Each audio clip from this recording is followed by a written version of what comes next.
All right. Hey, Chloe. Hi, we're both on here. Hey, Chloe. We are going to be talking about module We're on module 2, lesson 3. Okay. Beckett is right here. I'm here. Where my little cat is. And so, with that being said, let's go ahead and kick it out. So, we had a chance to do our work study lesson, and I'm going to kick it off, and then Beckett and I are going to spar back and forth. So, in the work study lesson, simply, it starts us off by introducing students into understanding what is logical and what is sequential order. What is logical and sequential order? And so students in this particular lesson should understand how logical things need to be ran in order for them to understand the plot of the story. So some of the things that how it kicks off, or some of the things that is important to know in this lesson, as I stated, logical and sequential events. Some of the things that students are going to have to really understand, they're going to have to do a lot of note catching with this in order to really understand the plot and story of the lesson. But I think they're going to be excited anyway because it's about heroes. Yes. I think one of the biggest probably hang-ups we're going to have is on my end as a teacher, I need to understand the wording, the verbiage, their names, and all of that. But I like how they are, we're kicking this off and introducing them into a world of common, and then we're taking them into a supernatural world. Yes. So even in taking them into a supernatural world, how we're going to link this and tie them in and get them engaged is, as I was saying, with Star Wars, with the main character of Star Wars, and then also with Harry Potter, because they both link from the real world into a supernatural world. Exactly. So with that being said, with the context, understanding how we're going to reel the students in, I'm going to start from the top and then bring it on down. So what's happening in this lesson is, the central question is, what is the significance and power of the hero's journey? So students are going to have to understand, like, what is the importance of a hero's journey? A monument represents one journey of a hero, one storyline. And so in order to understand it, they need to understand, because they have to be able to write that by the end, one hero story, and which includes a lesson theme of what the story is about. So then you trickle on down to the focus task. For the next lessons in this week, the focus task is, how do Ramahan Divine Loophole exhibit? That may be a word that we have to break down. We may have to break down in order for students to know. There may be a small misconception. Exhibit the genre expectations of a model myth. All right. The next one is, it says, that's our welcome. So students are going to go ahead and get into pairs and discuss their response in their journal. So it's very key that we have them keep some type of journal. More than likely, they have a digital journal because we're moving over to doing just virtual things now. Not virtual, but just strictly on a computer. So they will have some type of running tab to understand how the flow of it. And so students will be able to work in pairs to go over their responses. They have a handout that they were going to be given in the day before, which is handout 2, which breaks down the events that has happened so far in the book. The launch continues on and explains, the launch is explaining the lesson and how they should be studying the characters. So the key thing with this is for students to be able to show how they understand how the characters, because each character has some type of superpower, supernatural power, or some type of thing that's attached to them in order for them to really understand. So key thing is, if they are not taking notes in this lesson, or in this module, it's going to easily be lost. So we're breaking out with note catchers first, right? Yes. And then have every character's name on it so they can go around and we can plug in. It's going to be a running tab for them to be able to do that. And I think what's important for us to do, so having those posters that represent each character. So each character has certain powers or something like that, or certain relationships with another character. So they need to know how all these families are tying in together.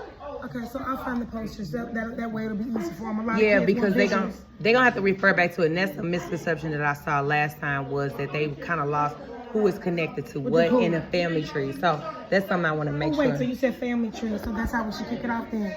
We should have who's at the top, the top two, because we know who the top two characters are, and then draw the little barcode line. could, So instead of the note catcher, we always use the let's just do the tree and make it go all the way down. We could do it that way. And then have little notes on the side to where they can plug in, well, she's tied to who, or he's somebody's brother, or something like that. Okay. Yep. I like that better. I like that.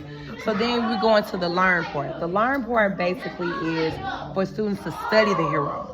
So the hero, they need to be able to understand what a hero is. That's going to be brought to them the first lesson. But they're going to have to be able to understand the hero. And in their responses journals, they're going to be able to create a page of the hero archetype and listen their main qualities. So students have to really understand what the role of a hero and the role of these different type of archetypes. You got the shadow archetype, you got all these different archetypes. That's a part of a monomyth.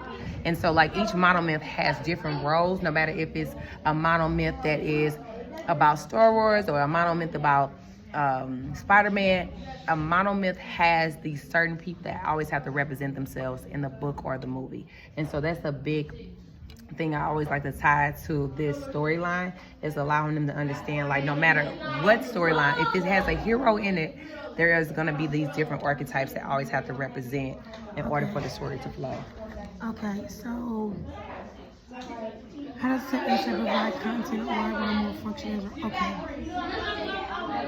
So are we gonna do think, pair, and share on this? Yes.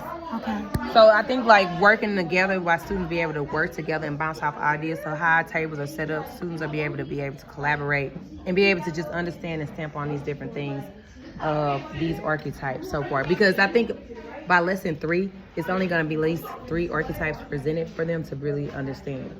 So we got about 4 or 5 questions in here. I like the idea of you telling me the other day, give me several questions. Yeah. That way you know they're gonna be engaged. Yeah. So and that's 2 minutes. I need this. Who gonna talk? Who gonna say this? Who gonna tell me this question? How does the text illustrate, provide content about her? Okay, so we'll just. And that could be in the first learn part, like how you can popcorn, have the students do that. Okay. And you even can like prep before and have questions already at their desk or something like that, so that way it can be an easy lift for you. I already have it. Yes. Yep. And then in lesson 3, they go back into they doing a handout, which also is the analyzation of the sequence of events, and then it's also an analyzation of those characters. One of the things that is noted that I noticed is the new standard that is presented to us, which is standard RL 610 and RL 6.5. And so both of them basically state something on the lines of... You said 610, right? Yep, 610 and 6.5. 6.5 is the analyzation of how the sentence and chapters and scenes and stanzas fits into a structure. That's exactly what we're going to be doing on Wednesday. So that is definitely a check-in for understanding, making sure they understand those different characters and stanzas.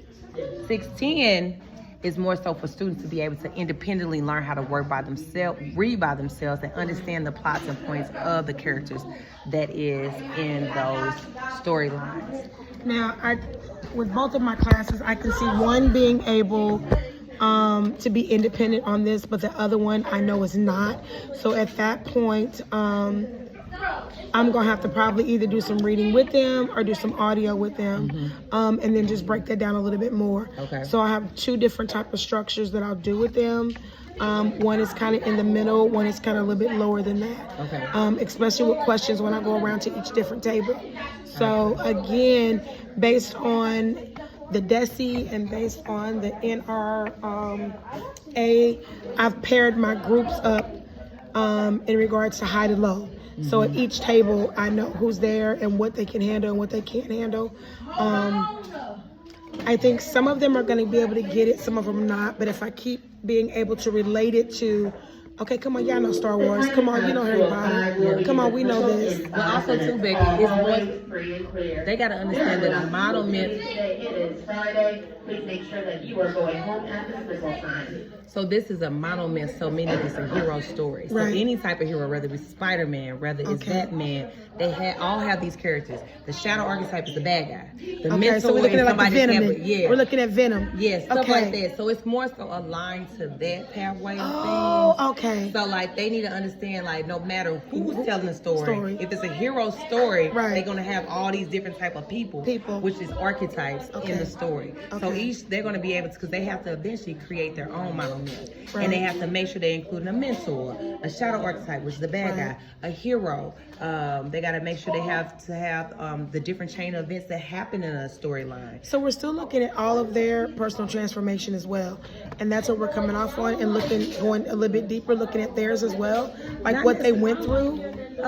Sort of, kind of. It's more so a storyline that you're trying to analyze. Okay.